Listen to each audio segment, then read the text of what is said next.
Hello, everybody. It is August the 16th, 2020, here on Wrestleview Weekly. Hi. I'm Doug Lackey, veteran columnist of Wrestleview.com and co-host of Wrestleview Live, alongside the effervescent editor-in-chief of Wrestleview.com, Michael Tedesco, where we cover all of the major WWE pay-per-views, including next Sunday's Summerslam pay-per-view that is next Sunday, and we will be reviewing that immediately following it right here on the Wrestleview YouTube channel. Apparently this week, last week, WWE Creative got together and ask themselves, how can we fuck with Wrestleview Weekly? How can we screw with Doug Lackey's life?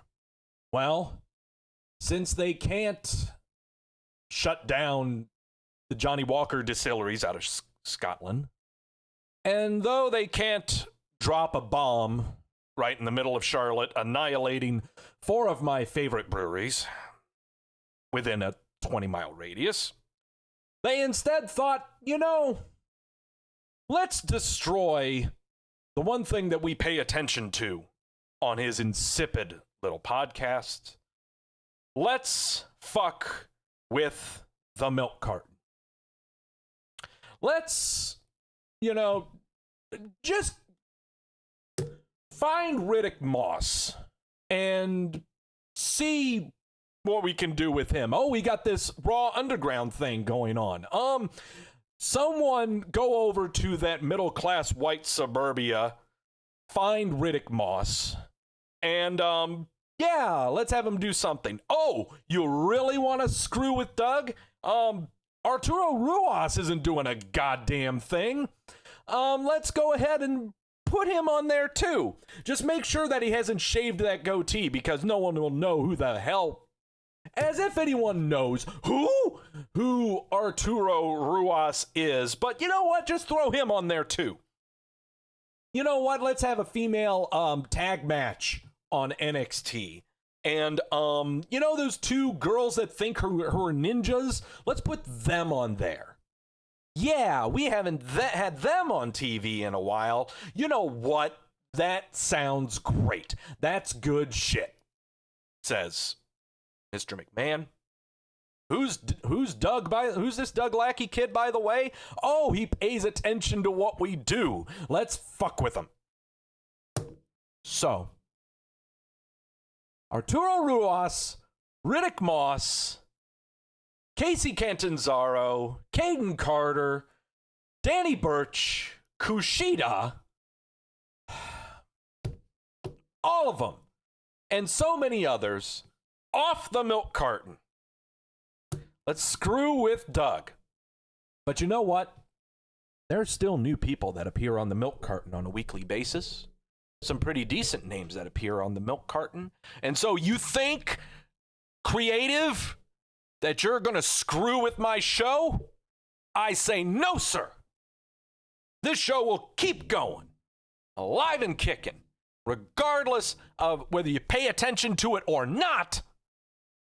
I'd still do it. I would still pay attention. I will still maintain the database. I will still hold your feet to the fire that you have over 150 performers on your main roster, and nearly 40 of them have not appeared on television within the past 3 weeks. So, take that consideration. Think about that. What are we doing on the show today? Well, first off, going over Lackey's list, the top 5 things that you should be paying attention to from the past week of WWE television and everything else. Clinton, CJ set me up with a nice little swag-like, nice little graphic, I think. for it over the Twitter. I am open to all graphics and everything that you guys can come up with creatively for this show. I absolutely use them. So if you guys have any neato kino things, maybe sounders, maybe stuff like that, because, you know, I always need new sounders. Hey, Kayla! So I am for any and all suggestions. Make them, send them. I'll use them. I'll give you credit where credit is due. So, top 5, Lackey's list. The 5 things you should pay attention to from the WWE television. Lots of news to talk about. The sad passing of a legend in professional wrestling, and one who was a major part of my growing up as a fan of professional wrestling, passed last week. Big news, but other big news to talk about. Some signings, some releases from WWE and beyond. We're going to talk about that. The milk carton is about 35 deep, with some names on there that have just been added for your consideration. And then finally, one of the big news items to come out of Wrestleview's headlines from last week is the WWE and their production trucks have pulled up to the Amway Center in Orlando, Florida. This is where the Orlando Magic and what hockey team is there? The Florida Panthers? Do the Panthers perform there? I think they do. It's not the Lightning. I think it's the Florida Panthers, the other hockey team. But that building, the WWE have pulled up their production trucks and have set up camp there until October. This is where live television of Raw and Smackdown will be taking place. Daniel confirming for me the Panthers. So Raw, Smackdown will be live from this empty arena. Empty arena. No one in the stands. And, okay, Jamel saying it's only the Orlando Magic. Okay, well, I don't know. Whatever they got, the WWE's there.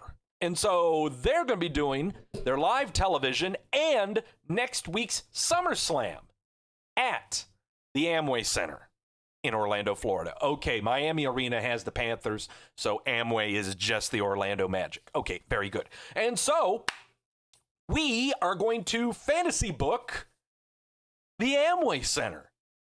How can WWE Creative screw this one up? How can they take advantage of it? Because, you know, there was a guy who was, I don't know if he was good looking or not, but I think he's pretty smart, that said WWE is not using the resources they've been given. And there's nothing keeping them from leasing out a larger arena for a considerable amount of time. I can't imagine who that decent-looking human being, but ungodly smart, would make such a statement like that. Can't imagine who. Can't imagine who. I hope that someone introduces me to him. He sounds like someone who should have their own podcast, one that involves drinking heavily and introducing the people who are in his chat room that are just some of the greatest people. You know, I'm just going to say and put that out there right now. So, first off, get the pleasantries out of the way. If you're in the chat room now, you say, wee! If you're not in the chat room, there's not a damn thing I can do about that. Who is in the chat room now? I see Mediocre Lewis. I see Daniel. I see CJ. I saw Jamel. Who else is in there? Come on, damn it. You know you want to say, there's Mashoon. Wee! Who else is in there? Come on. You want to know it? Trevor going, wee! Who else? Come on. You know you want to do it. Yeah, I see Sandro, the intrepid Sandro of Wrestleview Media going on the Facebook page going, wee! Who else? Anyone else? I'll let you chime in as we go along. Ebony, am I drunk already? No, not at all. I'm just trying to get myself psyched up and enthused after being incredibly depressed after a week's worth of WWE television that thought to destroy the WWE milk carton, but they will never destroy it. It will always be there. Ashley, that's his name, and he says, wee! Michael, all eyes on me. Well, that's good. Damn it, good. I love it. Mediocre Lewis, he wants to give Milky a big hug. Oh, Milky will be fine. Milky will be fine. Milky will be just fine. He is always happy. He's always happy. Wherever he's walking, he's always happy. Okay, sources. Let's introduce you to the sources. As everyone knows, professional wrestling news sites always cite their sources about, oh, our sources confirm that this should have happened, or our sources confirm that this is happening backstage, but only in Wrestleview are our sources doubled and triple checked for consumption to give you the best news and the best prognostication. And my show is no different because our sources certainly are not watered down. They are very flavorful and very correct. And today we dip into, from my favorite brewery, well, one of my favorite breweries, Noda Brewery out of Charlotte, North Carolina, the Margarita Goes. This is a limited release. Margarita Goes beer is what it is. I will read the descriptive for you. This refreshing Goes style ale is inspired by an equally refreshing cocktail, the Margarita. This light 4% ABV beer is kettle soured to give a clean tartness and fermented on lime juice and tangerine puree in order to mimic flavors found in the classic Margarita. We also add salt to end of the boil, so you don't have to add it to the rim of this can, and because it's a Goes. So that's nice. I love margaritas. I am a margarita junkie when it's spring and summertime. So we break out the Stein of Redemption. We break out the Stein of Redemption and pour said Margarita Goes into the Stein. Goes beers, as well as sours, tend not to have much of a head to them. As you can see, it's not much of a head. And it quickly fizzles down. So you should not be scared by that whenever you have a Goes or a sour. So, CJ, I need to get Noda sponsorship. I do, okay? I need to get a Noda sponsorship for my podcast. Either Noda or Castile or Johnny Walker. But, yeah. So here we go. We're dipping into Noda Margarita Goes, lime juice, and tangerine puree.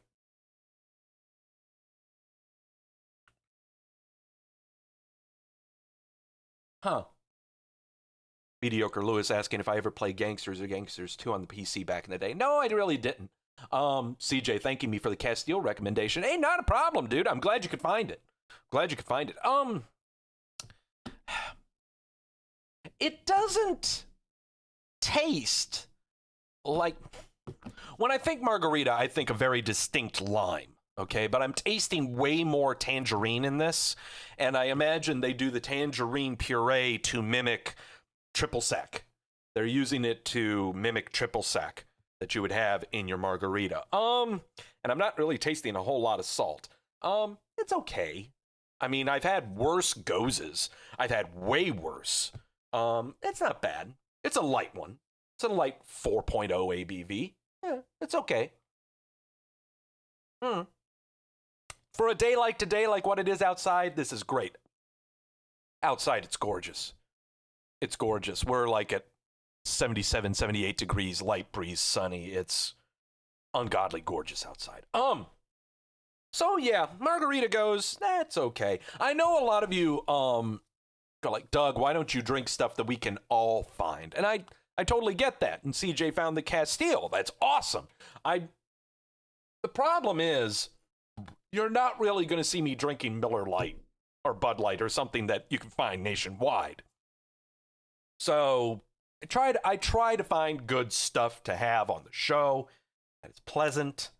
I'll try to find stuff that you can find at your store. I'll try. Ebony, the bone dry anti-alcoholic in me is confused. That's okay. I understand. I understand the confuddlement. I understand the confusion. But, as you know, one of my quotes is, what, you think we're going to talk about professional wrestling sober? God, that's what people who hate their lives do. So, yeah, Ashley, please tell me you're planning to have a summary drink for Summerslam next Sunday. Schedule. Ashley, remembering the schedule. This week, do you guys like my voice? Well, you're going to be hearing a lot of my voice this week because Friday, immediately following Smackdown, is Wrestleview Weekly, where we are going to predict Sunday's Summerslam pay-per-view. Saturday, are you guys planning on watching the NXT TakeOver Triple Keys, NXT TakeOver Brazzers?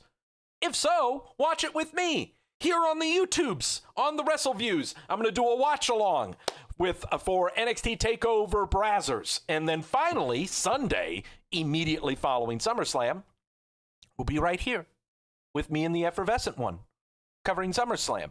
So, a whole weekend of me and my drunkenness. That sounds great. What am I going to be drinking? I'm not sure. I think during TakeOver, we're breaking out the scotch, is what we're going to do. We're going to break out the scotch for TakeOver. And then SummerSlam, I don't know. I don't know what I'm doing SummerSlam. I might make margaritas, actual margaritas, but not with this Luna Zool shit. Okay, mediocre. Yeah, mozzarella stick time. Maybe. I don't know what I'm going to have to snack on. So, I don't know. They're having a sale on Cheetos. I might do that. I'm not sure. So, there you go. That's what's going on. Ebony asking me if I can explain Tegan Knox. No, I can't.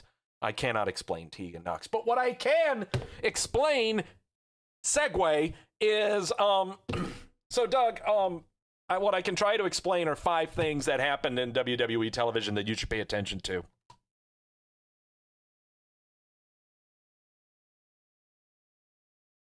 I like the graphic. I love that graphic so much, but maybe the bottom line of list needs to be adjusted a little bit. Let's start off this week with the passion of Dominic Mysterio. Holy hell. Look at this kid. Look at this kid's back. Jesus Christ. And you know who was slugging him in the back with that kendo stick during that shot on Monday Night Raw? That wasn't Seth Rollins, that was Murphy. Murphy was slugging him with that stick, with that wooden stick. Man. If this is... what I loved was after this, after the passion of Dominic Mysterio, many people taking to the Twitters, everything. Man, look at Dominic taking it. Look at Dominic taking those rights into professional wrestling. I'm not necessarily sure if this is like a rite of passage of some kind, or if this is like Jamel's bringing up in there, earning your stripes. Yes, those are stripes on his back, but for the love of God, man, I wasn't really paying attention to this segment that much until these images showed up regarding Dominic's rite of passage.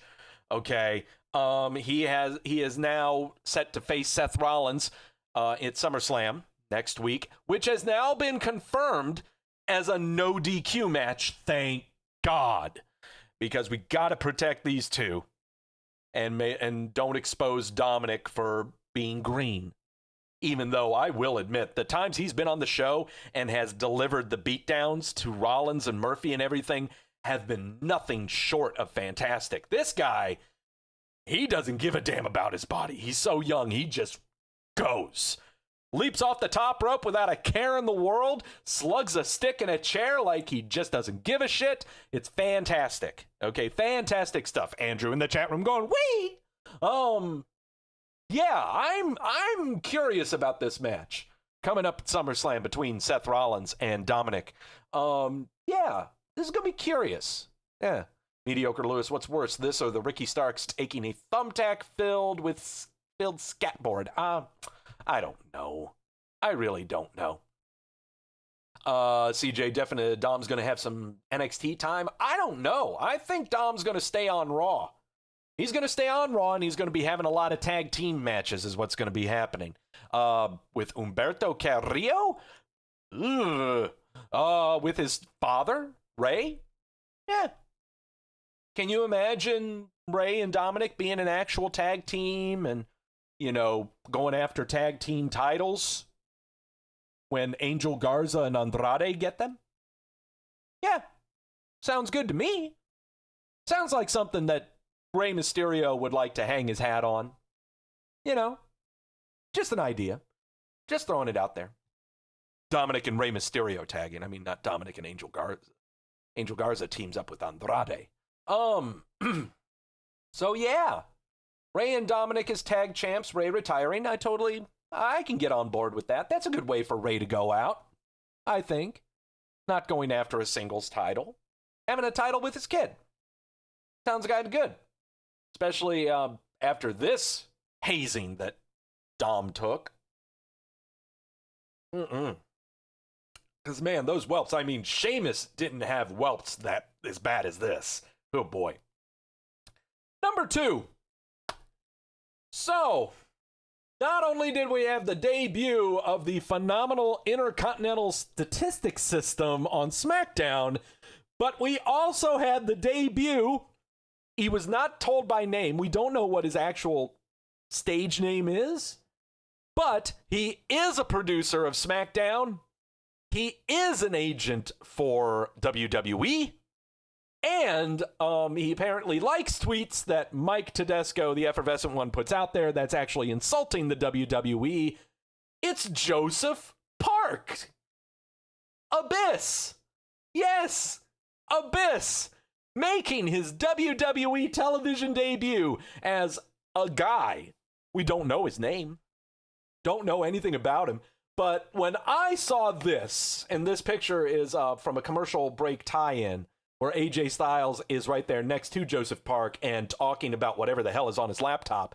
And I saw, I marked a little bit, you know? Seeing Joseph Park was like, all right, Joe, way to get on the show, all right. Of course, everyone's starting to uncork now. Oh, God, let's have Joseph Park be Abyss. Let's bring the Abyss character. No, stop it. No. So, and just seeing his face, because we really did not see, during his time with TNA, Abyss, Joseph Park wearing the mask, and then would come out as an alter ego called Joseph Park, but we didn't really see him without the mask that often. But now we get to see him maskless throughout his time on SmackDown television. Let's fantasy book this. All right. I am so happy to do this one. Because, man, okay. So, first off, I just love how Joseph Park, a.k.a. Abyss, constantly frowning, constantly jetting out the bottom lip. God, it's so good. That is so good. God, just having him, our eyebrows arcing upward, and he's like, this is what it's gonna be. God, it's so great. This is so great. And to think that, first off, if you're watching SmackDown and you never watched TNA and don't know what an Abyss is, you wouldn't know the guy's background or anything like that. But it's a hoot to see this guy who's a pretty decent sized fellow. He's about 6'4", 6'5", 300 pounds, with a face like he spilled the milk and his mom is scolding him the entire time. I love that facial expression. He maintained this throughout the segment when AJ Styles would come to the ring, and Joseph Park, we don't know his name, would carry out a dry erase board. It's great. And then after that segment where Jeff Hardy came out and argued that he should be the number one contender for the Intercontinental title and led to a beatdown or whatnot, Jeff Hardy would grab a marker and write his name on the whiteboard saying that he was the number one contender. Afterwards, they're walking backstage and AJ, with his shirt trying to wipe off the marker, looks at Joseph and goes, "Permanent marker? Really? Come on." Fantastic shit. Fantastic shit. Okay? I love this. I hope this leads into whenever AJ Styles has a match, he constantly has Joseph Park with a whiteboard or a clipboard or something outside of the ring with him. And Abyss or Joseph Park tries to interfere, but constantly gets beat up by people because he's got that nerd look so good. This is a far cry from what he was in TNA, where he was just a maniac, just a monster is what he was. And now in the WWE, he is completely 180 from what he was in TNA. I love it. I love this. Please let him be at ringside with AJ Styles. Have him get beat up all the time. This is going to make for great stuff. This is going to make for great stuff.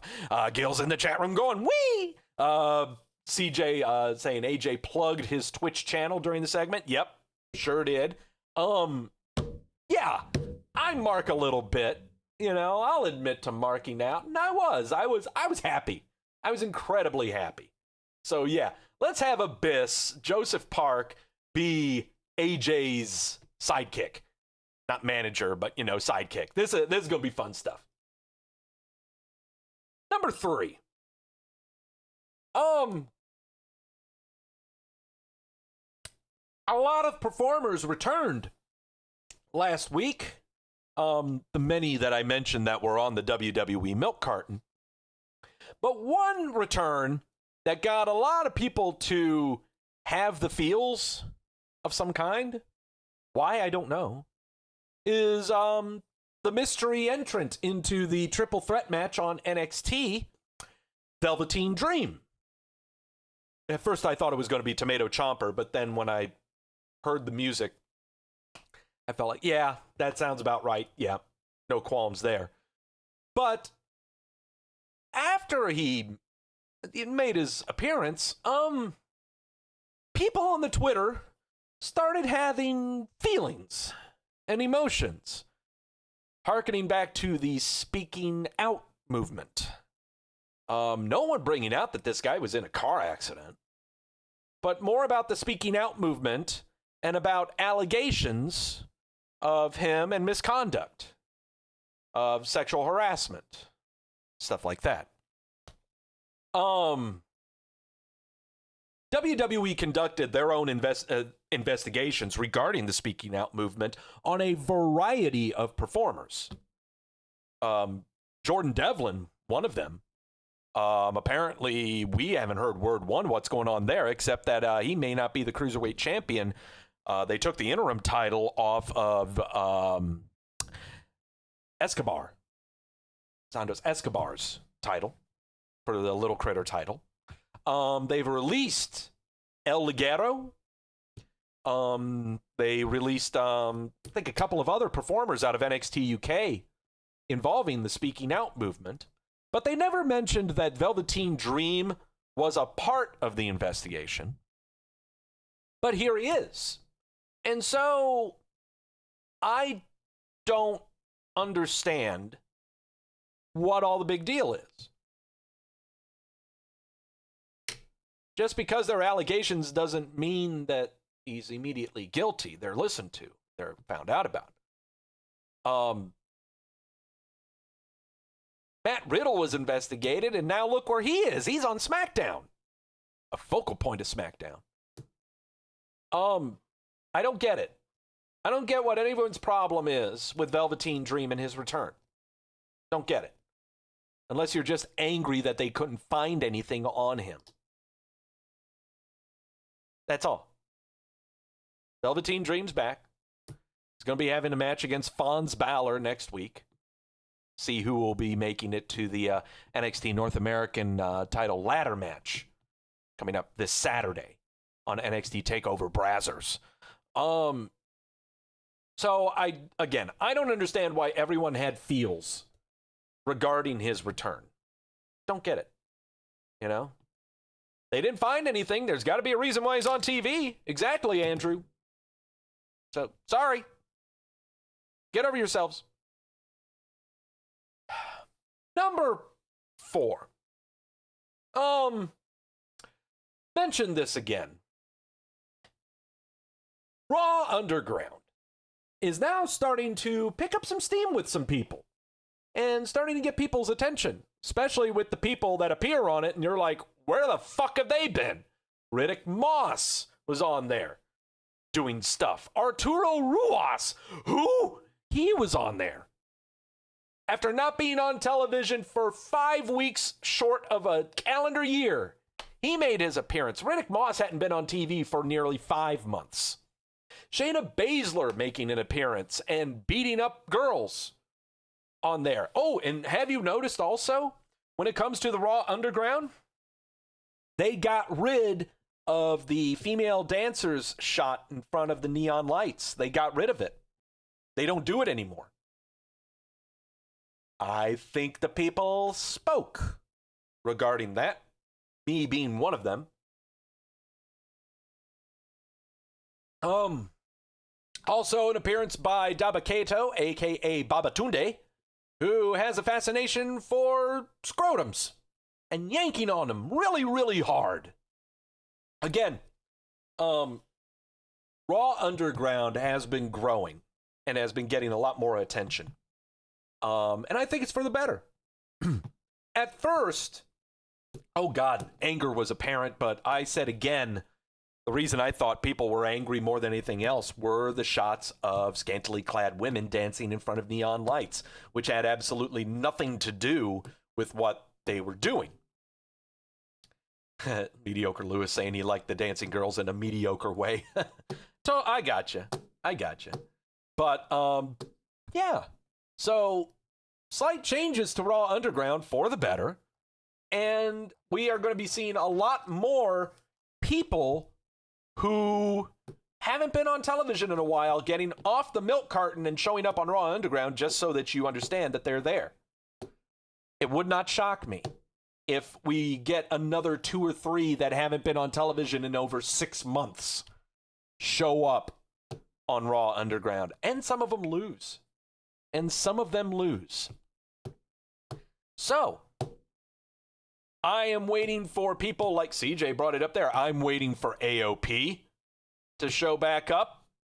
I am waiting for potentially Bo Dallas to get beat by Dabba-Kato. I am waiting for... Who else could I be waiting for? Who else? We'll find out when I show you the WWE milk carton. We'll find out there. Andrew asking if Bork will show up. No, Bork is not showing up. He will not show up. He may show up now in that empty Amway arena, but not for Raw Underground. I don't see him showing up for Raw Underground. So, we'll see. But no, yeah. Raw Underground is starting to grow a little bit. Am I approving of it? Well, it's just filler, It's not meant to be program building or anything like that. It's just supposed to make us aware that people exist. That's all it's supposed to be. Honorable mentions. Well, one honorable mention. I brought it up on the Twitter, and let's see what's happening in the world of AEW.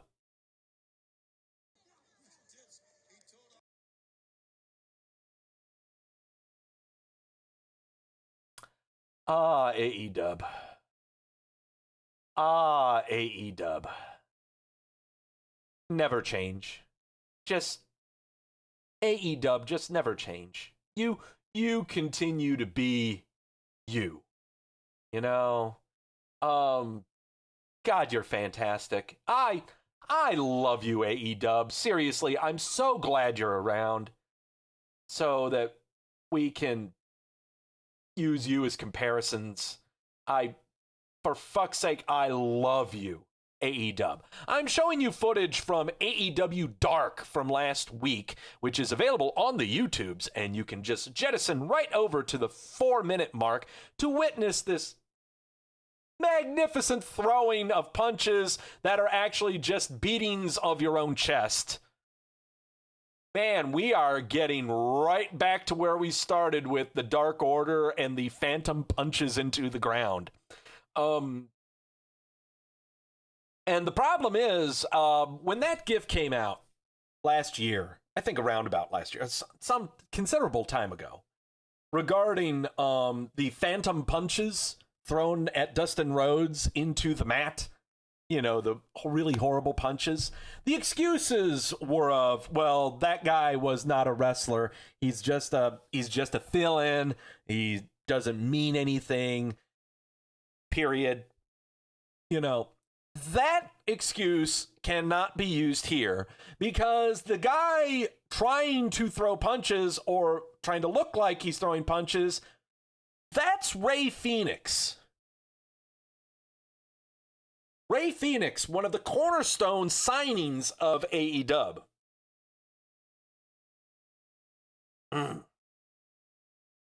So, honorable mention from professional wrestling shows past from last week. AEW, never change. God damn it, AEW.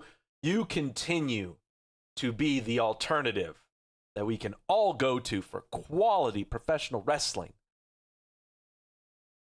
Seriously, you do you. Magnificent son of a bitch. All right, top story. Top story. It has been my top story for the past 2 weeks, and it's going to continue being the top story now. It is again this week. It is the reason you are watching Smackdown.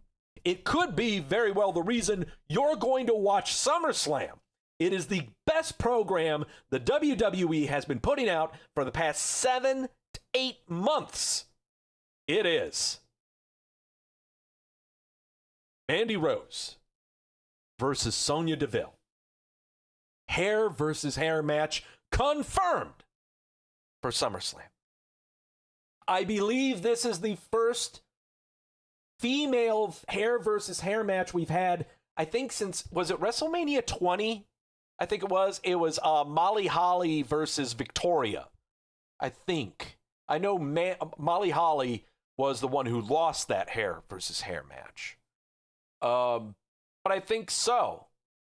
WrestleMania 20, I think, is what it was. CJ confirming it for me. If I'm wrong, please let me know. But yeah, it was Molly versus Victoria. Okay.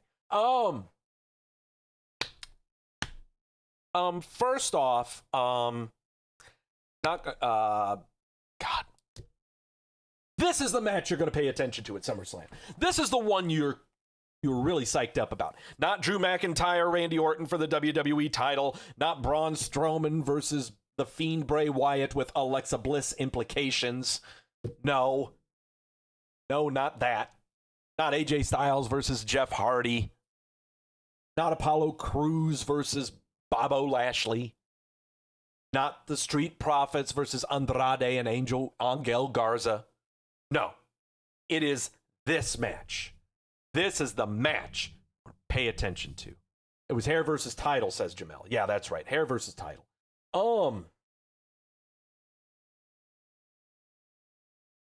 We've been calling it. Everyone was calling for it right when the first segment happened 2 weeks ago, involving Mandy Rose and Sonya Deville, that we would be getting a hair versus hair match. And damn it, that's what we're getting. And oh, it's going to be a doozy. This is going to be a doozy. Please make it no DQ. Go bonkers. Okay? Go bonkers. This has the potential to be match of the year. With how much anger and ferocity has been in this program. With the fantastic promos that have been given by both Deville and Rose. Fantastic stuff. They tried introducing Dolph Ziggler to be at the side of Sonya Deville, and he hadn't said a word because Sonya Deville could get herself over by herself. Mandy Rose showing in a promo that she is more than just a pretty face. Damn it. This is going to be great. I cannot wait for this. I'm pretty sure Sonya Deville's going to lose. That's fine. I'm pretty sure that's what's going to happen. Jamel asking, could this overtake Stadium Stampede? Yes. And I actually dipped back into the WWE Network and found the event that I said on the Twitter that I couldn't find. Was the very first of the year, the When Worlds Collide special between NXT and NXT UK. I wanted to rewatch the Undisputed Era versus Imperium match. And that match was, wow. So it's right now a toss-up for me for match of the year right now is between When Worlds Collide, Imperium versus Undisputed Era, or the Stadium Stampede match from AEW. But this one, this could overtake both of them because of how much investment we ourselves, or myself, have put into this. Man, Mashun saying I should lock it. I save my locks for the prediction show. Because who knows what'll happen on SmackDown? Who knows what'll happen on SmackDown to make me change my mind? So, there is Lackey's list with the Stein of Redemption that was on the graphic. Those are the top 5 that you should pay attention to in pro wrestling for last week. Oh, and by the way, meanwhile in Japan,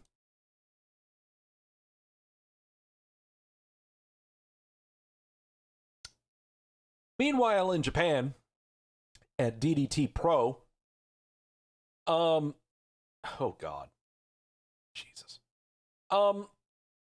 Meanwhile at DDT Pro, ladies are waifus are beating each other up with large tampons. No, that's actually the turnbuckle pad. I know that's a turnbuckle pad, but damn it, what do you think that looks like? Seriously.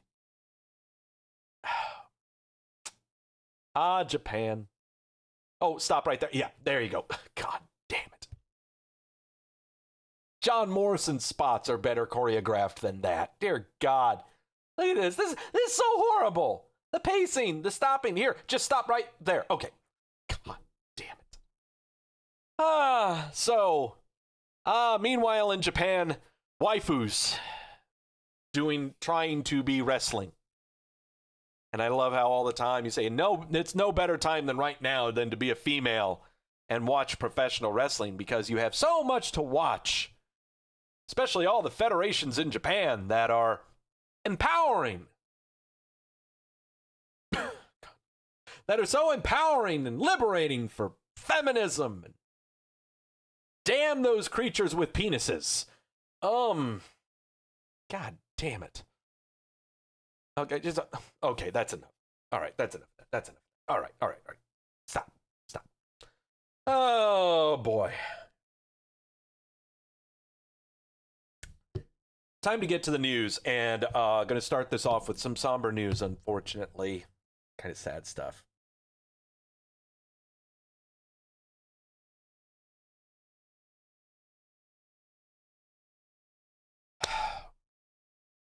Last Monday saw the passing of WWE performer, legend of professional wrestling, James Harris, also known as Kamala.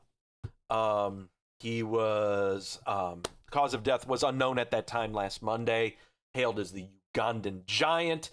He originated in the Memphis territories and made his WWF, WWE debut in the 80s. His most notable programs was with The Undertaker in a coffin match at the 1992 Survivor Series. Later on in the week, on Thursday, details of Harris's death were passed. It was due to complications with COVID-19. This was confirmed by Harris's wife. He's dealt with numerous health ailments throughout his years, including having both of his legs amputated due to diabetes. He has had liver failure, close to renal failure, causing him to go to dialysis on a 3 times a week basis. Yeah. So the passing of Kamala. In my early years of, hey there, Nafis. My formative years of growing up as a professional wrestling fan, and this is when I was like 7 years old, 6, 7, 8 years old, in the mid 80s, late 80s, leading up, and then going into the 90s. there were a handful of performers that really formed my love and my fandom for professional wrestling. Number one, Bobby the Brain Heenan. That's number one. But the performers that got my attention the most were the ones where, when I was young, scared me. Like, genuinely scared me. Like, I would get out of my seat and hide behind my chair and peer over the top of the chair. And I did that as a kid. 7 years old, 6, 7 years old. Come on, you know? Kamala was one of those that scared the living hell out of me. And it was really the mask. It was the mask and his face paint that scared the bejesus out of me. That mask scared me to death. And what's more is also, I really wish I could play it. I think the YouTube Gestapo will go after me if I played it. But also his entrance music. During the late 80s, the early 90s, only a handful of WWF performers had entrance music. And that was actually the dawn of entrance music, you know, with Hulk Hogan's Real American, Macho Man's Pomp and Circumstance, also, let's see, Ultimate Warrior. Yeah, lots of, Ricky Steamboat had a very stereotypical, you know, Japanese sounding theme song. But Kamala's entrance, where it was just bongos going, and then you'd hear the distant screaming, and then you'd hear the chanting of like a primitive tribe, just going, scared that in the background, and seeing this guy's massive mask, holy crap, it scared the hell out of me. Oh, God, yeah. And right alongside Kimchi, who's trying to keep him at bay and keep him in order and in check. Holy crap, was I scared shitless. Man, he scared the hell out of me. The whole package. Fantastic. Fantastically done. And yes, we can really go in depth on a lot more sociological and racial profiling, stereotyping. I know we can get into those really bad discussions, but this is professional wrestling. And this is the late 80s, early 90s. And this was typical during that time. Okay? You can get angry about it and everything, but at the time, that's what was happening. People, and that's how you sold the show. It's sad but true. Okay? You think that one was bad? Look up Tito Santana as El Matador in that repackaging. Oh, God. Look up Ricky Steamboat as an actual dragon. Oh, God. So, Kamala. Also, I got to meet James Harris Kamala in person. I can't remember what year. It was here in Charlotte. Every summer in Charlotte, we would have the, it was like the NWA, or basically it's a big gathering of professional wrestling legends. You would have like Arn Anderson, Ricky Steamboat, Tully Blanchard, all of the names. Gene Okerlund would be there. Bobby the Brain, before cancer took his jaw. Jim Cornette, a fixture over there too. Magnum TA, you name it. All of the old performers and old legends would show up at this big Hall of Fame like gathering in Charlotte every August. And I got to meet James Harris in person. And I was mid-20s, you know? Yeah, we're looking at late 2000s. And when this was before, it was almost before he lost his leg. It was before he lost his legs. And I'm one of those people that I don't buy wrestling merchandise. I really don't. I don't buy t-shirts. I don't buy action figures. I don't buy belts. I don't do any of that. But what I do is I will stand, and I'm not going to pay $50 for a photograph so they'll sign it. I'm not like that. Instead, I wanted to stand in line shake his hand and just thank him for being so entertaining and such a fixture in my life with professional wrestling. I did that, and then he just let out a chuckle, and he was like, you're one of many, and just like all those many, thank you. Thank you. He asked me if I wanted a picture. I didn't have anyone to take a picture or anything like that. He asked me if I wanted a picture, and I said, no, that's fine. Instead, I donated. I just gave money. I didn't want a picture or anything. I gave $20. I'm a cheap kid. I'm a broke kid. But I gave $20 to the stand, thanking him. That's the kind of stuff I enjoy doing. It's just having that interaction, So, James Kamala Harris passed away at the age of 70 last Monday. Yeah. Posthumously, I hope that he is quickly. I don't believe he's part of the WWE Hall of Fame. He needs to be. Should have been a long time ago. By the way, also funeral services for Kamala were passed. The viewing was yesterday between 5 and 6. The service was this afternoon over there in Mississippi. It's where his funeral took place. Yeah. A very scary moment occurred during NXT tapings involving Johnny Gargano. This is according to a post by Post Wrestling. At last night's being on the 12th, so we're looking at Tuesday's tapings. A scary moment happened with Gargano that caused his match to be stopped. During his match with Ridge Holland, which is supposed to be taking place, qualifying match to see who goes to the NXT title ladder match thingy on Saturday. Sweet, sexy hunk of man meat Lou in the chat room going, wee! During Gargano's match with Ridge Holland, Gargano took a bump that landed him directly on his head. The match was quickly stopped. Trainers and officials, including Paul Levesque and Shawn Michaels, ran out to come check on him. Gargano was found to be fine, and the match was concluded. Editing will be taking place to remove that pause. Gargano apologized for delaying the tapings. He was said to be fine following the match, but a checkout is scheduled to follow. We have yet to receive a follow-up on this, so we take it everything is okay. But yeah, scary, scary stuff. Be curious to see what this spot was that caused him to land directly on his head.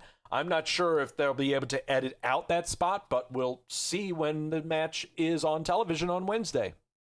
Something to pay attention to.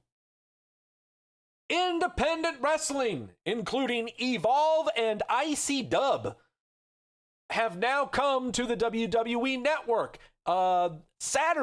Yesterday, if you went on to the WWE Network, you would have noticed that 10 new events are there for you to watch at your pleasure, your enjoyment, for your consideration. Evolve. Federation Evolve, they have basically the best of Drew McIntyre, featuring matches against Richard O'Shea, Gargano, Roderick Strong, Aleister Black, and Matt Riddle, and the best of Keith Lee, showing matches against Timothy Thatcher, Walter, Matt Riddle, and Double D. For WXW, or WXW, out of Germany, is WXW Femme Fatales 2019 and WXW Ambition 11. I checked out Ambition 11, which was in August of last year, out of Toronto, where there was a small, 8-man tournament involved in this. It's the Ambition tournament is what it is. I checked it out. It's okay, but the main event, Timothy Thatcher versus Walter. Timothy Thatcher style match with a Walter ending. I highly recommend it. Progress Wrestling Chapter 92 is on there. And also Insane Championship Wrestling's Shug's House Party 5 Night 2. I'm sure that's House Party Night 2. So those events are there for you to check out right now. Again, I've checked out the VXV Ambition 11. I am definitely going to check out Keith Lee versus Walter. That's for darn sure. That's going to be definitely something to check out.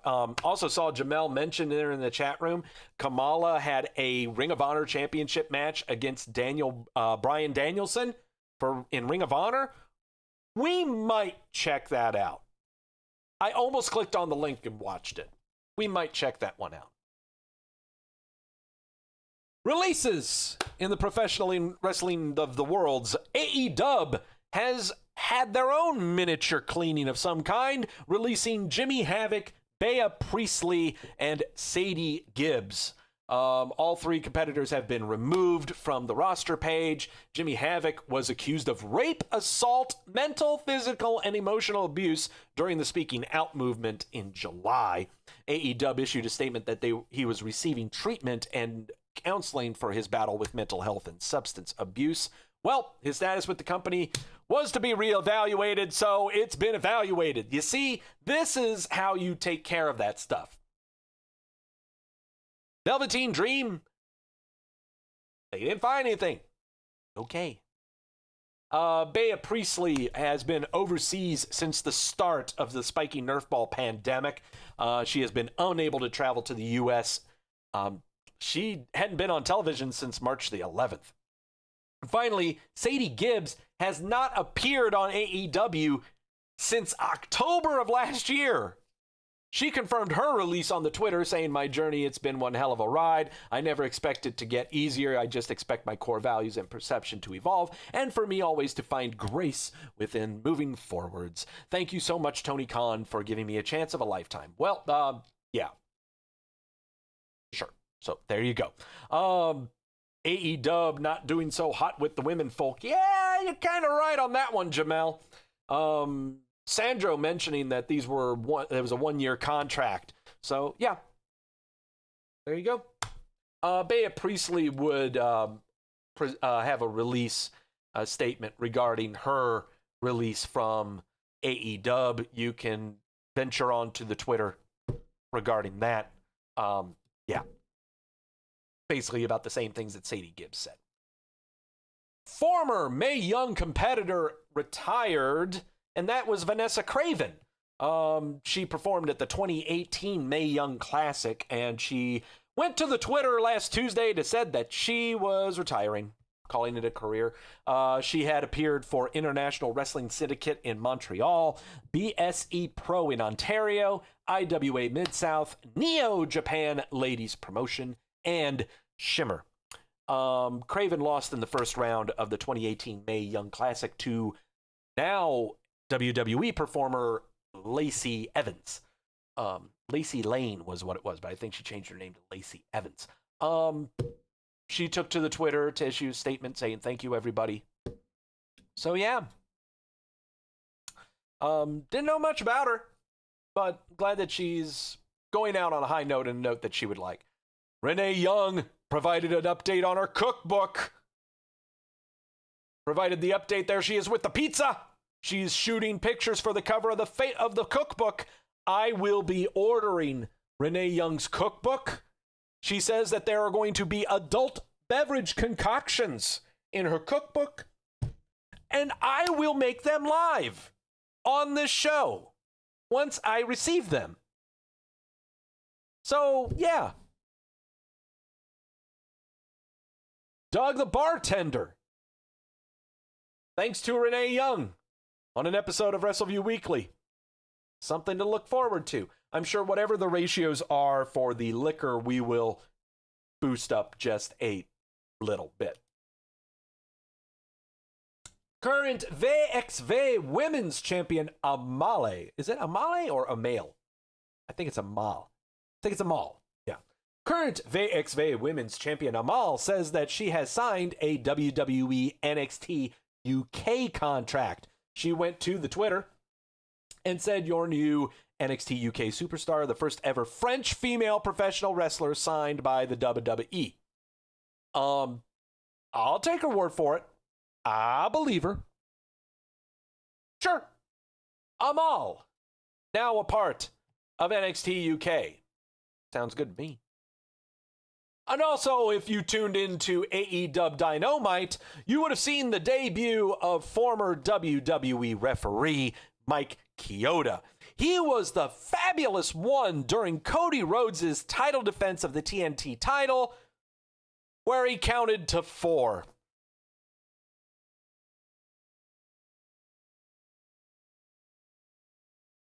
Yes, Mike Chioda's debut refereeing job in AEW, and counted to 4. Look it up on the Twitter, folks. Yep, look it up on the Twitter. Gil saying he hopes he can restore order amongst the chaos. Not when you're a part of the madness and chaos yourself. Mike Chioda counted to 4. You'll find a gif of it. I should have brought it up for you, but yeah, sorry. New Japan canceled last Thursday's Summer Struggle event due to the spiky Nerf ball. It was not revealed which wrestler developed the fever regarding spiky Nerf ball, though they were set to appear on the show. New Japan had the wrestler take a COVID-19 test. Company was awaiting results as the start time of the show approached. Following the company guidelines of spiky Nerf ball, and for the safety of the other wrestlers, the company had to cancel the event out of Uwajima. A house show was set to take place as scheduled now after the tests came back negative. The following day, New Japan confirmed that Sunday's Summer Struggle show in Shizuoka will go on as scheduled. We had a negative spiky Nerf ball test. So yeah, this is what happens when you have live shows and oh shit, someone is showing symptoms.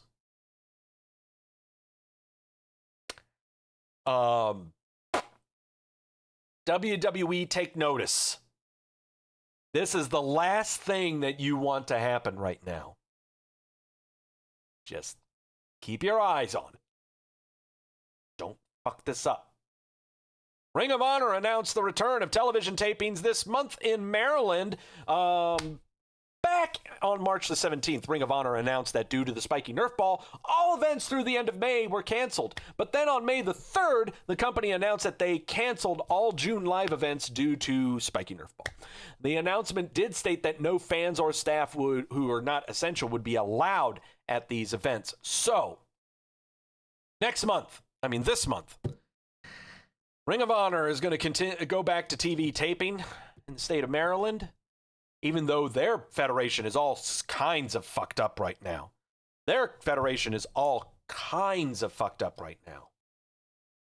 Look up Speaking Out. Have some fun with that one. AEW allowed fans last Wednesday into their Dynamite tapings, and they have issued new spiky Nerf ball protocols. According to reports by P-Dub, Sheet, and F4Dub Online, 150 quote-unquote invited spectators were invited to the arena in Jacksonville, Florida. Spectators were placed on good distance from the wrestlers at ringside. Parties were grouped together and socially distanced between each group. Jessie Davin, you may know her as the very skinny blonde-haired girl on the Twitter that always wears a hoodie, the same hoodie, and talks about wrestling all the time. She's kind of scary looking in my opinion. Was there at the taping. She was one of those that were invited. Don't let the camera angle fool you, she said. I felt very safe, and so did my husband. Okay. That's fine. Okay. Yeah. So be it. Temperature checks were also taken. Spectators were required to keep their masks on throughout the entire night. One of the fans in attendance, that's her, showed off the stuff. So there you go. Tony Khan, the AEW head, announced a revised schedule for AEW Dynamite. Saturday, August the 22nd, then Thursday, August the 27th, Wednesday, September the 2nd. All Out is set on Saturday, September the 5th. Wednesday, 9th of September is Dynamite. Late night Wednesday night on the 16th is Dynamite, then followed by Thursday on the 17th, and then they go back to every Wednesday. Did you take notes on that? Good. If not, good. Do I really need to talk about Jeff Jarrett and his lawsuit with Anthem Entertainment?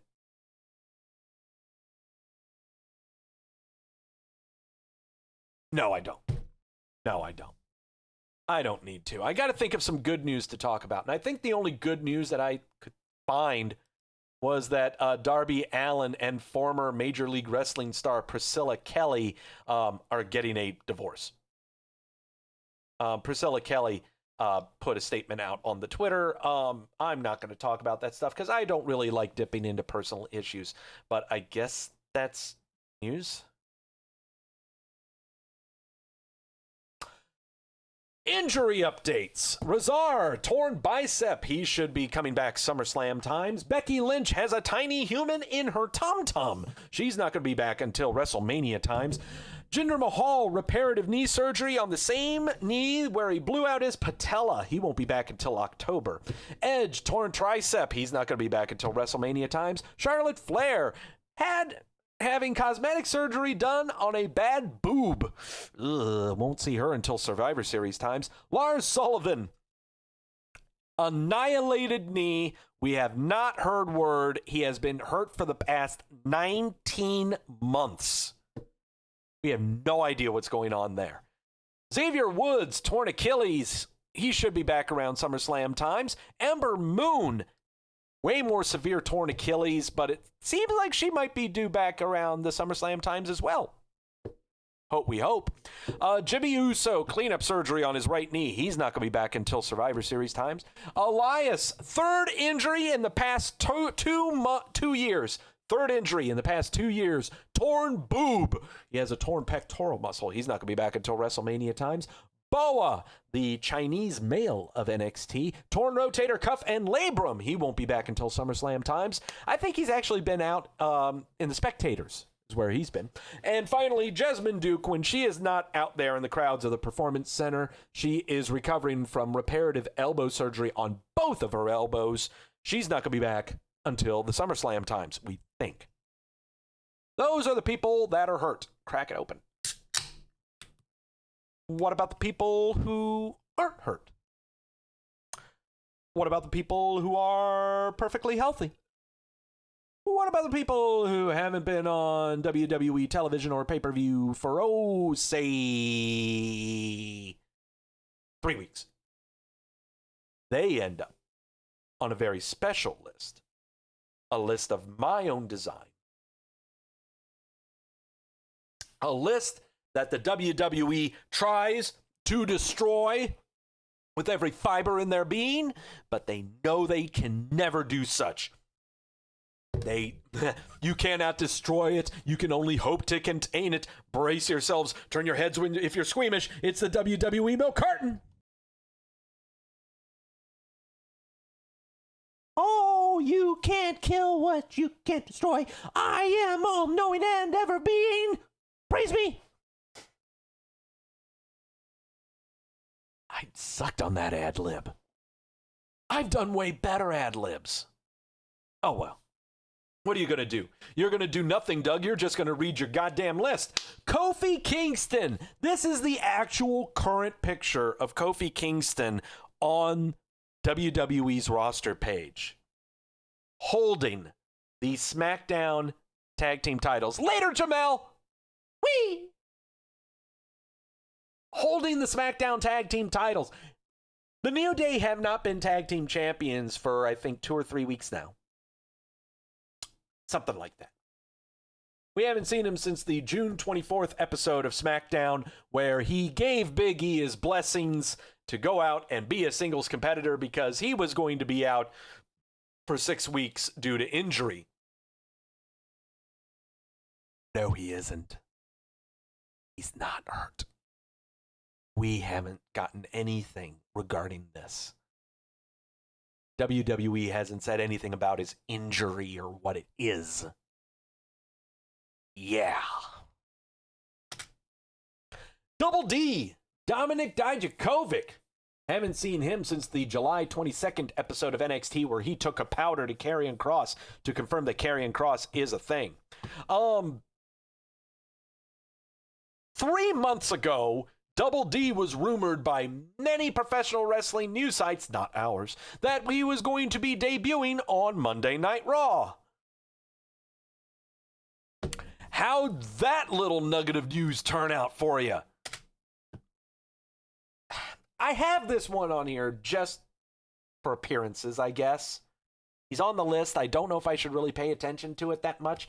Big Show. Haven't seen him since the July 20th episode of Monday Night Raw, where he had a match against Randy Orton, and Randy Orton punted him in the head. He is too busy promoting his really awesome sitcom, The Big Show Show. It's on Netflix. I don't know if I should really have Big Show on this list. Debating. I'm not sure. But for now, he'll be on the list. For now, I'll make some decisions here in the future. Aleister Black.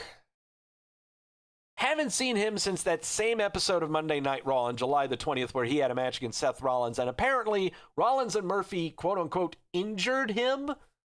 Injured his arm or his eye or something. Don't know. Don't know if he really is injured. Haven't gotten any word about it. Not sure. I've been combing the interwebs trying to find out. I don't know. Will he be missed? Absolutely. Well, is he part of Retribution? Well, he's about as tall as them, isn't he? Rey Mysterio, haven't seen him since the July 19th Extreme Rules match where he had his eye poked out of its socket by ring stairs when he faced Seth Rollins in that really insipid eye for an eye match. He is supposed to be appearing on Monday Night Raw tomorrow, so don't worry. He'll be off the list here tomorrow. Daniel Bryan, haven't seen him since the July 17th episode of Smackdown where he gave a monologue of some kind involving a match of some kind. I don't know. I can't remember what it was about. I'm sure it was about Braun Strowman and The Fiend or something. I don't know. But he's been at home tending to new tiny human with Brie Bella. We should be expecting him to reappear on the television soon. I would say sometime soon. Probably within a month. But for now, he's going to stay on the list. Jey Uso. Haven't seen him since the July 10th episode of SmackDown, which will ever be known as the infamous karaoke segment of 2020. Could not carry that to save his life. I kind of have him going, possibly having a program with Big E. I think. Speaking of Big E, did you notice that he was getting a stern talking to by two guys that I said would be having a program with him later on in his run? Baron Corbin and Sheamus? Yeah, I think you were paying attention to that. God damn it, I'm so smart. Raquel Gonzalez. The only one that was left from that tag team match that happened on the June 24th episode of NXT, where Casey Catanzaro and Aiden Carter faced off against Raquel Gonzalez and Dakota Kai. Dakota Kai slapped on a submission move during that match that was absolutely pointless, but the point of the match was to build Dakota Kai. What you'll remember about that match is how Raquel Gonzalez powerbombed Casey Catanzaro into oblivion. We haven't seen her since because we've got Rhea Ripley and Mercedes Martinez. We can't have a third big girl. It's about time we put big girls. When I mean big girls, I mean muscular girls. I mean intimidating girls. It's about time we find a new home for her. Might I suggest Smackdown? Just a thought. Share, haven't seen them since the June 24th episode of Smackdown, where they were being talked about by this weird guy, Malcolm Bivens. Haven't seen them since then. Share you have not seen because, I believe, because of the color green. Oh, they are so green. Malcolm Bivens, you haven't seen him because he's just as green and just as weird looking with the facial expressions. I have no idea what his purpose is. Austin Theory. Cue up the conspiracy theories for Austin Theory. Haven't seen him since June the 22nd episode of Monday Night Raw, where he was seated next to Murphy in a segment involving Rey Mysterio and Seth Rollins. Some kind. Cue up your conspiracy theories. Does he have spiky Nerf ball? Is he suspended by the WWE for reasons unknown? Could it be because of speaking out or spiky Nerf ball? Maybe he's just lost in the bathroom or something. Oh, who knows? All that I do know is he is the youngest performer on the roster, and we got all the time in the world to wait. Mojo Rawley, haven't seen him since the June 19th episode of SmackDown, where he had a match against Shorty G to confirm that Shorty G was a thing. Apparently, it's taken us almost 2 months to understand that Shorty G was a thing, because now he is part of a program alongside Baron Corbin trying to pick up the King's ransom on Matt Riddle. What's up with Mojo Rawley? Who the hell knows? Xia Li, haven't seen her since the June 17th episode of NXT, where she had what will forever be known as the projectile vomit match against Aaliyah. Well, this was the match where Robert Stone got up on the ring apron and projectile vomited, distracting Xia Li and thus infecting her? Disgusting her? No, she's been fine. She's been in the crowd cheering on everyone else in the Performance Center.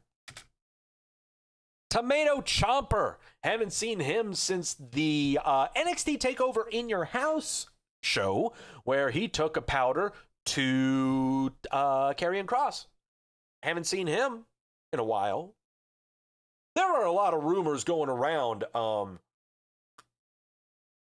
that he would be going to the main roster. And he has said that he would never go to the main roster.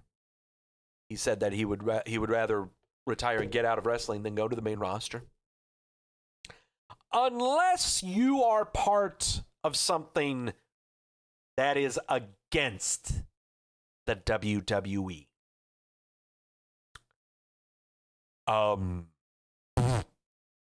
I can make guesses.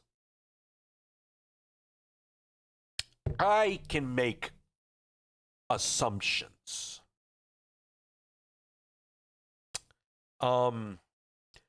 Oh, but Doug, he's got a big-ass beard.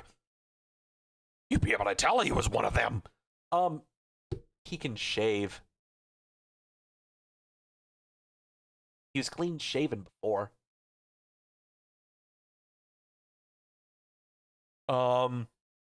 Just saying. Just saying. But all the talk around the Twitterscape and interwebs about trying to find out who is part of Retribution. Vanessa Bourne, Santana Garrett have been thrown out there when it comes to the females. Not a whole lot when it comes to the males. I can put that name out there. I think it would be a fine fit. It's okay if he's not part of it. I'm not saying it will happen. I am not that. I know I'd be wrong. Though I'll definitely be the one to gloat about it when it does happen. Forgotten Sons. Haven't seen them since the May 29th episode of SmackDown, where they delivered a monologue and gave some weird-ass salute of some kind. Reason for this is because 2 days after the disgusting murder of George Floyd, Jackson Riker thought it would be best to take to the Twitter and praise Donald Trump for being a great president. Since then, the only postings that Jackson Riker has been making have been very Christian. For the past 2 months on Twitter, he's been posting Bible verses and Christian type news and stuff. Whether that's part of an act or not, or it's masking, who knows? All that I know, poor Wesley Blake, and I feel sorry for the other. You have Riker to blame for this, okay? Because man, they were a good act. Then, God damn it, Gunner. Chelsea Green.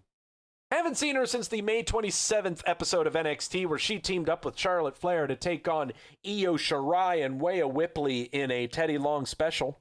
Now, if all four of you want to mix it up, then we going to do it right.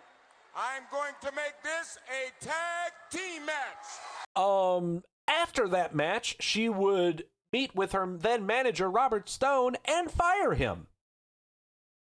Since that time, Robert Stone has been on television every single week.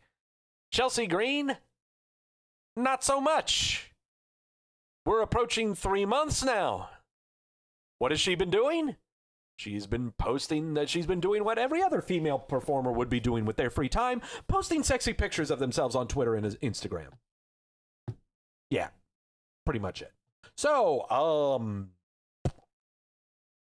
Ashley thinking she could be part of Retribution? Sure. Every person that I'm listing right now on the milk carton has Retribution implications. Carmella. Haven't seen her since the Money in the Bank event on May the 10th, where she took part in the women's Money in the Bank ladder match. Since then, she's been doing podcasts with her boy toy, Corey Graves. Sure, she could be part of them. Titus O'Neil, haven't seen him since the May 4th episode of Monday Night Raw, where he took part in a gauntlet match to determine the final male competitor for the men's Money in the Bank ladder match. Actually, of everyone on the milk carton that could be a part of Retribution, he is not one of them. He is too busy saving the city of Tampa Bay from everything imaginable, from homelessness to unemployment to malnourishment to health to security. Titus is not part of Retribution. Though it would be so awesome if he was. Pete Dunne, haven't seen him since the April 15th episode of NXT where he showed up on a big giant video screen to let Matt Riddle know that he could not defend the NXT tag team titles alongside with him. So instead, let us present this guy with worse teeth than you'll ever find in my home country, Timothy Thatcher. Since then, Matt Riddle is now on Smackdown. Timothy Thatcher is doing his own matches on NXT. And Pete Dunne is across the pond, stranded, and will probably go back to NXT UK. I'm just saying. Bork Laser, haven't seen him since night 2 of WrestleMania on April the 5th, where he lost the WWE title to Drew McIntyre. We will not be seeing him until we get live crowds back. Sami Zayn, haven't seen him since night 1 of WrestleMania on April the 4th, where he defended his Intercontinental title against Daniel Bryan successfully. He has been locked across the border in Canada, being very vocal socially and politically on the Twitter, just keeping his name out there, I'm sure. Roman Reigns. Burden, burden, burden, burden, burden, burden, burden, burden. We haven't seen him since the March 20th episode of SmackDown, where he signed a contract with Goldberg to fight for the Universal title at WrestleMania. That was a match that never happened. Since then, he's been tending to his family and his newborn twins that were born 4 months ago.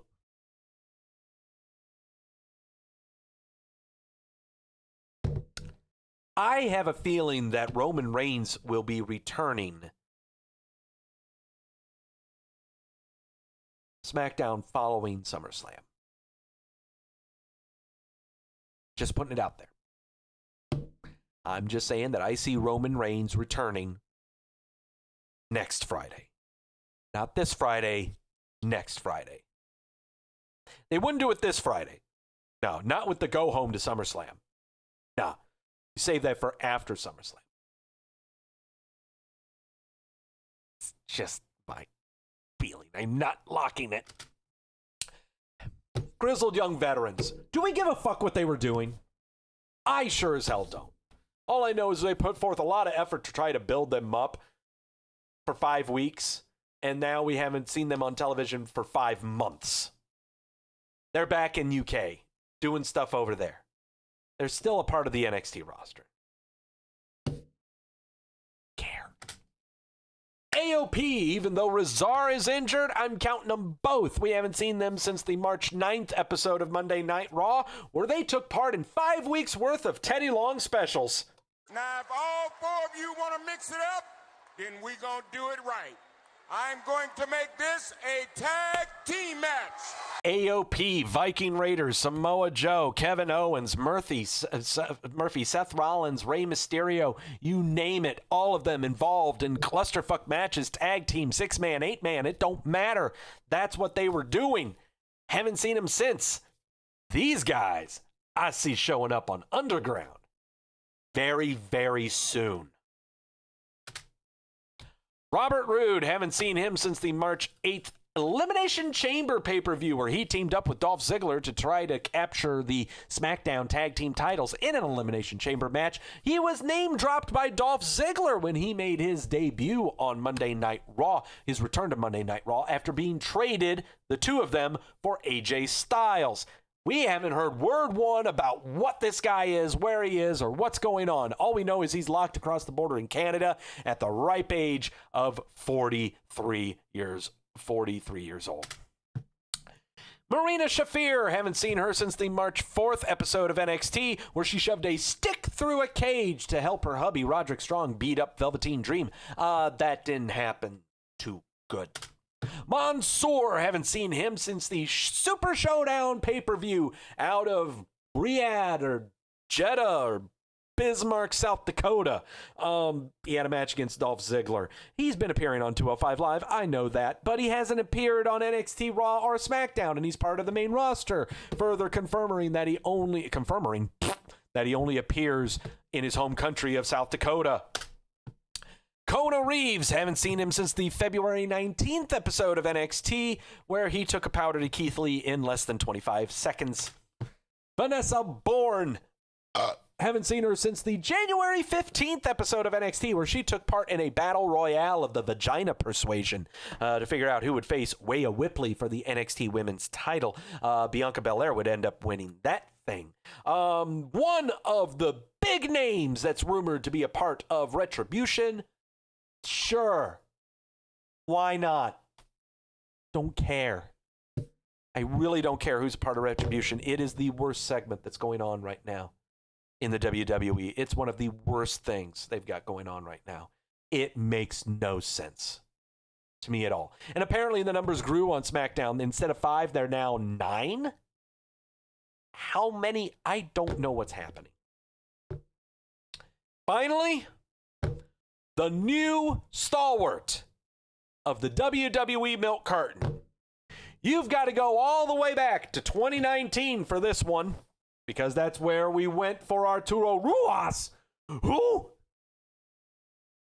finally, we got to go back all the way to 2019 for our brand new stalwart. We are 3 months away from a brand new Golden Gallon. Makes me sad. We were so close. We were so close to a brand new Golden Gallon. So close. But at least it's a name that we recognize. At least it's a name we're familiar with. And at least it's a name that people constantly rumor is doing something that has forever been doing nothing. It is Bo Dallas.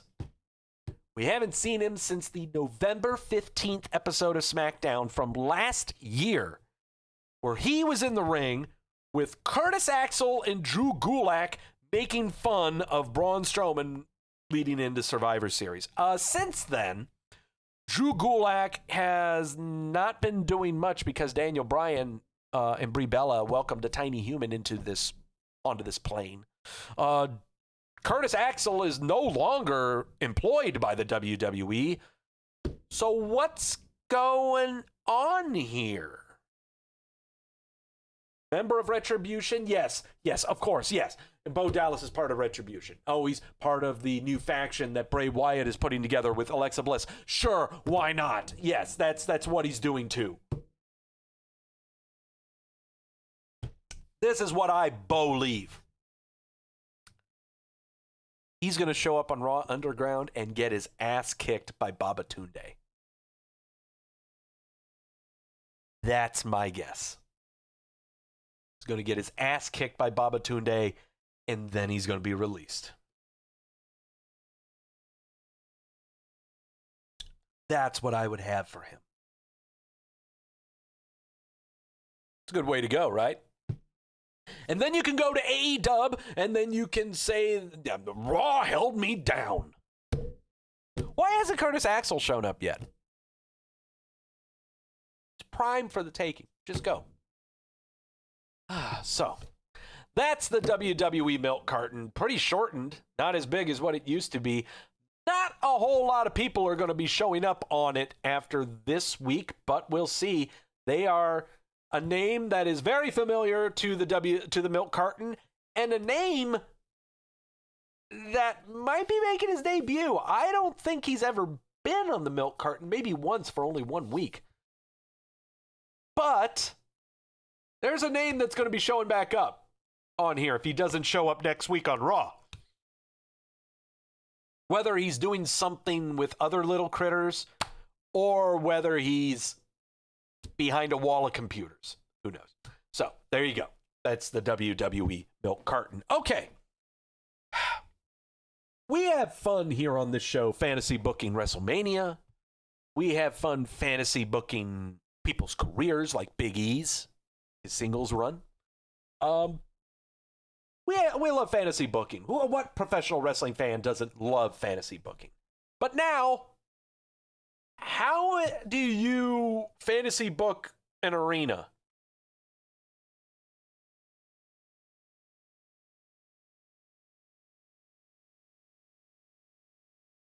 So last Friday, it was reported that WWE Production Trucks were at the Amway Center in Orlando preparing for Summerslam. Even though reports 2 weeks ago were saying that they were going to go to New Jersey. P-Dub Insider, F4Dub Online, saying that they were looking into going to New Jersey. Stupid little shit. Stop drinking Bud Light. Drink your better sources. So, Amway Center, the production trucks are there. John Alba of Spectrum Sports 360 and My News 13 in Florida posted a clip and pictures to the Twitter of the trucks showing up to the Amway Center. So yeah, that's news. That's how you break news, not based off conjecture or speculation. Gotta be at the site when it happens. Reported yesterday by John Alba of the same My News 13 outlet and Sports Spectrum 360, the WWE has signed an agreement with the Amway Center to run shows through the end of October. So 2 months. 2 months. We're effectively looking at 10 weeks is what we're looking at here. No fans will be allowed in the Amway Center for the shows. However, it's being said the WWE has arena access in its entirety until the 30th of October. According to various reports, NXT tapings are still going to be taking place at Full Sail and the Performance Center in Winter Park, Florida. So, here we go. Oh, and by the way, no need to scroll down. There's no comments on that because it's pretty cut and dry. So, the WWE has listened to reason and has looked at their checking account and figured out that, holy shit, we can do a lot of things. We could make our show a little better if we had a different arena. If we maybe change the environment a little bit. Oh no, it's because we aren't live. That's why we aren't getting the good numbers. It's because we aren't live. No, it's because your show's horrible. It's because your show is horrible. You're not getting the ratings because the environment is horrible, the optics are bad, and your performers can't talk for shit. And you've got your performers out in the spectator arena not even paying attention to what anyone is doing and just yelling random things and clapping random rhythms. Your show is horrible. Period. End of discussion. The Performance Center and the people you have involved in those supposed to be cheering and everything have a lot to do with that. So, WWE is at the Amway Center setting up camp for live television Mondays and Fridays and for SummerSlam next Sunday. So, what are we making of this? So here's Amway Center. Yeah, it looks pretty good. Yeah, it looks like a nice place to be. Looks like a nice place to have a WWE event. Whoops, wrong one. There we go. Now let's go back. Oh, nice little overhead shot of the arena. Nice little place to be. Nice digs. Yeah. I'm sure the concession stands are stocked. Bars are stocked, you know. Have some fun. Yeah. Here's the arena. Here it is where the Orlando Magic would play. So you got your overhead shot. The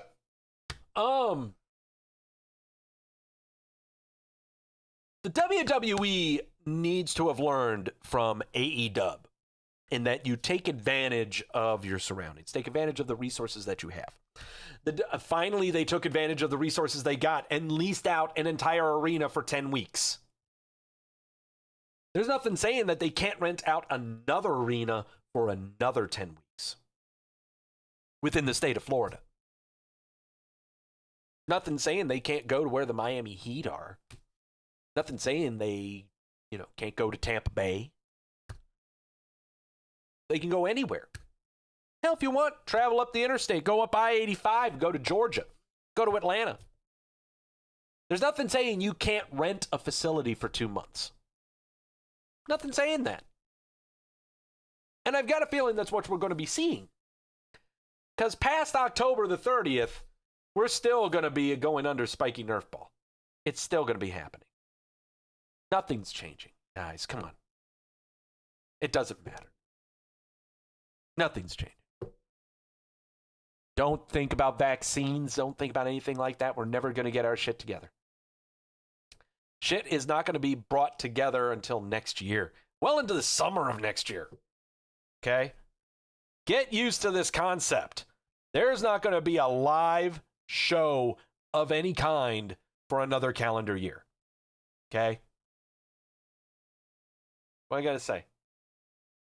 So, what do? Every couple of months, you lease out a new arena. Why not? So what are you going to do at this arena? Well, you're going to have your shows, of course. So here's a shot of the box. Looks like the box suite, or maybe it looks like even the bar level of the Amway Center. This reminds me, these are the seats that I would have whenever the WWE came to Charlotte over to the Spectrum Arena, which was Time Warner Cable Arena, which used to be, Charlotte Arena where the Hornets play. But these are the seats that I would usually get. There wouldn't be glass in front of me. It doesn't look like a luxury box, but there's a bar that I could go to, and then I could sit in front of a counter and see the show. These are the seats that I would have. And these seats that are here at the Amway Center look like where you could have production. Since you don't have to be at your typical one side of the arena. Here's the one thing that's going to be changing about the production of this show in this arena.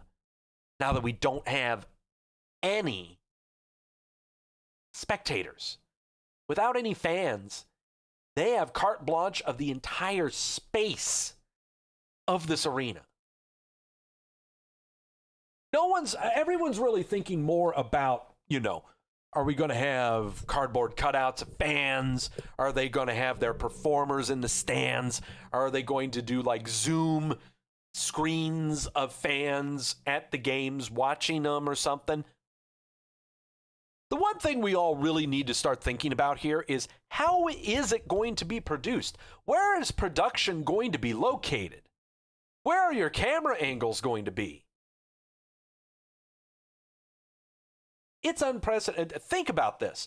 WWE producers, creative, and everyone else, they don't have to be relegated to the trucks. They can move all their shit into the arena. All of it. They're going to be there for 10 weeks. Move them into the suites. Move them somewhere where they're not on camera and nowhere near the stands. Your cameras will be typical. You'll have your crane cams, your hard cam. Cameramen down on floor level. That's what you'll have. But when it comes to the actual look of the arena, lots of tarp, lots of WWE logos. CJ bringing up, I want backstage everything. I want a drone cam. I would love a drone cam. I think drone cams in an empty arena like this will be fantastic occasionally. Not for the entire match, of course. But my thing is, now if it were up to me, I would love to see cardboard cutouts, is what I would like to see, where the WWE tells its fans, hey, for X amount of dollars, you get a cardboard cutout. And whatever reaction you want to be, that's what you do. Ashley bringing up a great one there. Imagining all the fans on screens changing to Bray Wyatt when Braun is in the ring for Friday's Smackdown. Oh, yeah. Have Bray appear on all the TV screens? Yes. There's so much stuff you can do. There's so much stuff creatively that the WWE can do with this. And I think, the Zoom screens, that's a great idea. I love the cheeserific notion of cardboard cutouts, and when something happens, they cut away to a cardboard cutout of someone going, oh! I like that. That's cheese. But creatively, long run, using the LED screens with Zoom would be great. And the fans still pay attendance. The fans can pay attendance. Can you imagine that? WWE fans paying $75 to $100 a pop just to appear on the television show. Yeah. Though you might be risking because you don't know what the hell those people could be doing at home. But that's why you have all your production and you're monitoring what they're showing on cam and you can cut it off. It's not like everyone is going to be on cam. There are a lot of different things that we can do with this. Okay. But the big thing you got to keep in mind is, what is the layout going to be? So the production trucks have shown up to set up like this. This is the seating chart for the Amway Center for a WWE live event. You see a ring, you see your stage. You see with the letter F, those are your floor seats and surrounding 100 levels and 200 levels. You can immediately picture off what side would be tarped off for the hard cam. You would imagine that, sections 113 to 116 or 104 to 107 would be tarped off for the hard cam. But they don't need to do that. Not anymore. Your floor seats, you got all the space in the world. But I would not put production there. No, that's where my LED screens are going to be. I would be doing a tiered effect on the LED screens. 2-3 levels up, showing fans of all sizes and all colors and all genders. non-binary weird people. Yes, I acknowledge you too. So, yeah, Upper Deck's going to be tarped off. 100 levels are going to be tarped off. You're only going to see the WWE logo on the 100 levels. I can't imagine them doing anything with the 100 levels. You know, the active seats where you see all the fans sitting. They're more concentrated on the floor level. This is going to be interesting to see. Tomorrow night will be the first episode of Monday Night Raw from the Amway Center. It's going to be very, very interesting to see how they pull this off. Right now, we haven't heard word about, taking part in the show when it comes to cardboard cutouts or being a part of a Zoom watch along or anything like that. We haven't gotten any of that yet. That's the big one to watch out for. Ashley asking, does it make sense to tarp it off if they indicate that no one's allowed in? You got to have something there other than empty seats. AEW has done a fantastic job showing what space they have without empty seats. They've done a great job at that. They've done a way better job with the space that they have, with the noise that they can make, and with the performers that they have that can make the noise and feel like you're part of something. WWE has stunk at it. Frankly, just stunk. So, WWE is going to do everything they can in this arena to show that none of these seats are empty. They're going to tarp them off. You may not even see lights. It may not even be lit over there. But they'll have those 100 level on the bowl tarped off. The floor level seats, that's where they'll have the cardboard cutouts or your Zoom screens or whatnot. I am pretty sure after Monday Night Raw, they will announce ways that fans can be interactive with the show. This is pretty revolutionary when you think about it. It's very revolutionary. Not since the Mankind versus The Rock halftime heat empty arena match have we had something like this. Where WWE has total control of an entire arena. AEW's got the Jacksonville Football Stadium. We got that. But they're always going to have that. It's the only place they can go. It's the only thing they can afford. They're locked there. And they're doing what they can with that. They're doing a pretty good job with it. Though they might have blown their wad too early. They might have prematurely gone off on what they can do. Because how else can you, what can you do more than that Stadium Stampede match that AEW did? Much with the cause and case of the WWE, when you have an empty arena for 10 weeks, you don't blow the entire wad. Okay. Think methodically on this. Ashley's saying he believes that Raw is at the PC. Smackdown will be part of the Amway occupation. Yeah. That doesn't shock me either. Raw may still be at Performance Center tomorrow. I think they are, now that I think about it. I think they've already pre-taped Monday Night Raw. Yeah, I think they've already pre-taped it. Let me see. We'll find it out right now because we're professional like that. And we will make sure that we are not... Well, you're going to see the thing go off there as I'm typing.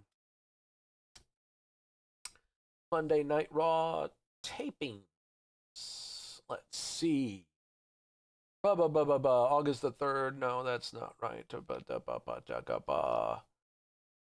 Let's type in Wrestleview because we depend on Wrestleview. Let's go back here. There we go. Monday Night Raw taping. Let's see. I don't know. I'm pretty sure they may have already taped Monday Night Raw. I had to think about it. Oh, look at Ashley. Ashley in the chat room. I'm telling you, you are a smart man today. Ashley saying Retribution's the PC is ours makes sense than them taking over the Amway. How crap is the Amway security if that happens? It makes perfect sense. Retribution takes over the Performance Center, and then suddenly Raw and SmackDown shows up in a completely different arena. That makes sense. That makes perfect sense. I'm really getting tired of Retribution, though. I don't know what they're against. I don't know. And I've never been a fan of New World Order type factions because it just sounds so illogical. We are against you, though we will fight you within your own confines. Yeah. I don't get it. I don't get it. I'm not a fan of Retribution. Not a fan of it at all. It's horrible. No one is over 6 foot tall. Anyway, Amway Center is where the WWE is going to be now for the next 10 weeks. We've talked about what they can do and what's positive and everything. How can they fuck this up? Oh, let's list it, okay? And they're doing it already. They've been doing it for the past 2 months. Bad audio. Okay, when I mean bad audio, I mean bad tracking, bad crowd noise, bad crowd piping, okay? Bad audio in the form of hearing the people in the crowd saying anything randomly and not being on script with what happens on the show.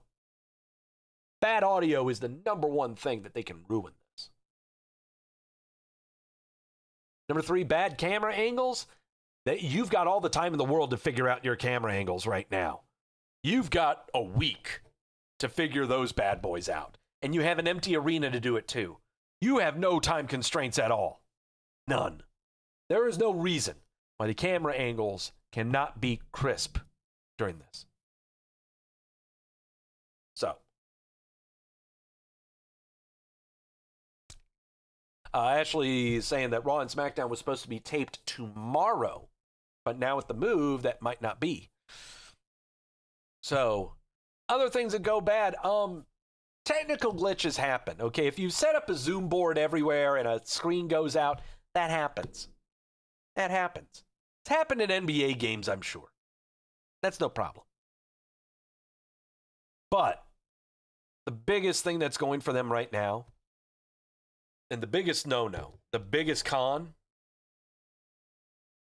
is making use of the resource that you have. You now have, for 10 weeks, an entire basketball arena that holds 18,000. That holds 18,000. You have got carte blanche to this entire space. Not just the inside, the concourses, the parking lot, production in the backstage, everywhere. Locker rooms, everything. You have carte blanche to this. Don't screw this up. Space it out accordingly.